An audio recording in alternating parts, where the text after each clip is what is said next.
농업인의 날 한중 FTA 타결 소식에 농업 발전 대책이 필요합니다. 오늘은 11월 11일 농업인의 날입니다.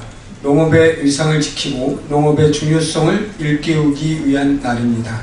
그런데 한중 FTA 타결 소식에 어제 하루 동안에도 강원도와 전북, 광주, 창원과 청주 지역에서 농민들의 반대 시위가 있었습니다.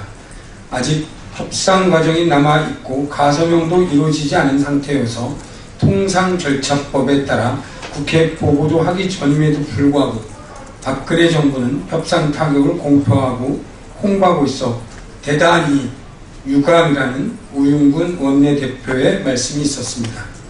지리적으로 매우 가깝고 땅덩어리가 넓은 중국의 특성상 같은 품종의 농축산물을 생산할 가능성이 커 한중 FTA에 따라 저렴한 농축산물이 대규모로 수입된다면 우리 농축산업이 고사될지도 모른다는 위기감이 있습니다. 이는 식량 주권, 식량 안보의 문제입니다. 제대로 된 농업 축산 대책이 마련되어야만 합니다. 박근혜 정부는 한중 FTA 타결이라는 치적 홍보, 뜬구름 잡는 정책에만 애쓸 일이 아니라 반드시 국민과 농어민이 만족할 만한 실질적 대책을 만들어낼 것을 강력히 요청드립니다. 누리과정 예산 마련을 위한 4+4 테이블을 제안합니다. 새정치민주연합은 누리과정 의무복지 재원 마련 2015년 예산안 조정을 위해 정책위 의장과 기획재정위원회 간사, 보건복지위원회 간사, 교육문화체육관광위원회 간사 등 여야 4+4 협상회의를 제안합니다. 누리과정이나 의무급식이나 논쟁을 지속하는 것은 백해무익한 정쟁에 불과합니다. 누리과정과 의무급식은 사회적 합의라는 관점에서 예산을 조정해야 합니다.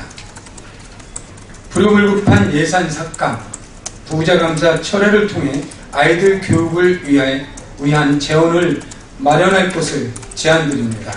새누리당은 4+4 협상을 통해 불필요한 사회적 갈등과 논란을 해결하자는 새정치민주연합의 제안에 적극 동의해 주기를 촉구합니다. 예산안 심의, 개헌에 대한 청와대는 빠졌으면 좋겠습니다. 지금 예산결산특별위원회와 경제부처에 대한 질의가 어제에 이어 진행되고 있습니다. 내일과 모레 비경제부처에 대한 질의가 이어질 예정이고 13일부터는 기획재정위원회 조세소위원회가 가동될 예정입니다. 어제 예결위 경제부처 심의에서 하루 종일 누리과정 예산과 의무급식 관련된 질의응답이 있었는데 뜬금없이 의무복지 논란을 자초한 청와대 경제수석으로부터 기인된 것임을 분명히 밝혀둡니다. 또 올해 처음 시행되는 예산안 자동 부의제를 이용해 예산안 부수 법안에 담뱃값 인상과 같은 세출 관련된 법안까지 몰아서 같이 통과시키겠다는 새누리당 내 분위기가 언론을 타고 흘러나오고 있습니다. 예산안 심의 마지막 최소한의 시간만 남아있는 시점에서 자동 부의제 가동을 기정사실화하고 또 거기에 이것저것 담겠다는 의지를 밝히는 것이 책임 있는 정부와 여당의 모습인지 되묻지 않을 수 없습니다. 어제 우윤근 의원의 대표 발의로 여야 의원의 공히 참여하는 헌법개정특별위원회 구성 결의안을 국회 사무처에 제출했습니다. 연내에 헌법개정특위가 구성될 수 있도록 여야 간 협의를 계속해 나갈 것입니다. 이와 관련해 청와대에 요청합니다. 헌법상 예산안 심의, 확정권과 입법권, 헌법 개정은 국회의 권한입니다. 세입세출 예산안을 어떻게 심의, 확정할 건지, 예산안 부수법안 처리는 어떻게 할 것인지와 개헌 논의에 청와대는 빠지십시오. 국회가 예산과 예산안 부수법안, 개헌을 합리적으로 만들어내겠습니다. 청와대는 예산안 확정권과 입법권, 헌법 개정의 권한이 없습니다. 정 마음에 안 들면 국회가 만들어 보낸 예산안과 법률안에 대한 거부권을 행사하면 될 일입니다. 다시 한번 말씀드리겠습니다. 이 논의에 청와대는 빠지십시오. 여야 원내대표 주례회동 결과에 대해서 말씀드리도록 하겠습니다. 오늘 오전 11시에 여야 원내대표의 주례회동이 있었습니다. 합의된 내용은 세월호 특별법 후속 대책과 관련해 배상, 보상 및 지원 문제는 소관 상임위원회인 농림축산식품해양수산위원회에서 즉시 논의하기로 했습니다.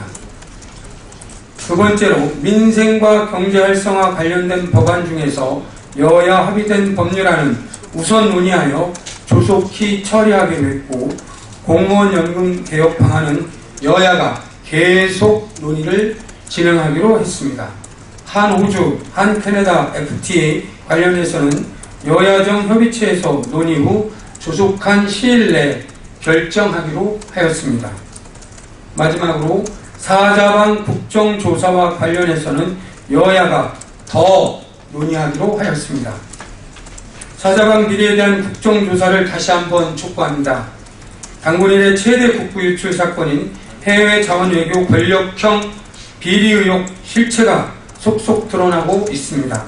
한국석유공사는 12조 원에 달하는 4건의 대형 해외 투자 사업에 메릴린치 자문을 받았고 248억 원의 자문료를 지급하였습니다. 이 점을 맡았던 메릴린치 서울지점장이 바로 이명박 대통령의 영원한 집사로 불리는 김백준 전 청와대 총무비서관의 아들 김형찬 씨인 것으로 밝혀지면서 권력형 비리 의혹이 짙어지고 있습니다. 메릴린치 자문을 받아 총 12조 4,412억 원을 투자한 석유공사는 현재까지 6,730억 원만을 회수하였습니다. 나머지 11조 7,682억 원은 연기처럼 사라진 것입니다.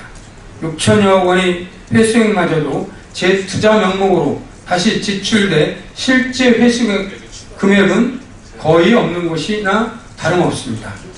석유공사 해외 투자 사업은 MB정권과 현 정권의 실세들이 개입하여 자원외교를 빙자해 수십조 원의 혈세를 빼돌린 권력형 비리 의혹 사건으로 진화하고 있습니다. 이번 사건의 의혹을 낱낱이 밝혀 국부 유출의 책임자를 찾아 책임을 묻고 손해배상 청구와 재발 방지 대책을 세우기 위해서는 반드시 국정조사가 필요합니다. 새누리당 이완구 원내대표가 언론을 대상으로 검찰 수사를 지켜보면서 일정을 늦춰도 무방하다며 정기국회 동안은 내년 예산, 민생 안정, 경제 살리기에 노력할 것을 당부했다고 합니다. 사자방 국정조사를 통해 58조 원나 되는 국민 혈세 낭비를 밝히는 것이 민생을 안정시키는 길이고, 천문학적인 돈이 새어나가는 것을 막는 것이 경제 살리는 지름길입니다. 나중에 천천히 해도 무방한 일이 아닙니다. 사자방 비리는 엄청난 혈세 낭비와 국토를 망가뜨리고 국방을 무너뜨리는 등 대한민국 근간을 뒤흔든 사건으로 현 정권에서도 여전히 이어지는 현재 진행형입니다. 사자방 국정조사는 선택이 아니라 필수임을 다시 한번 강조하며 이완구 원내대표와 새누리당의 전향적인 자세 변화를 촉구합니다. 이상입니다.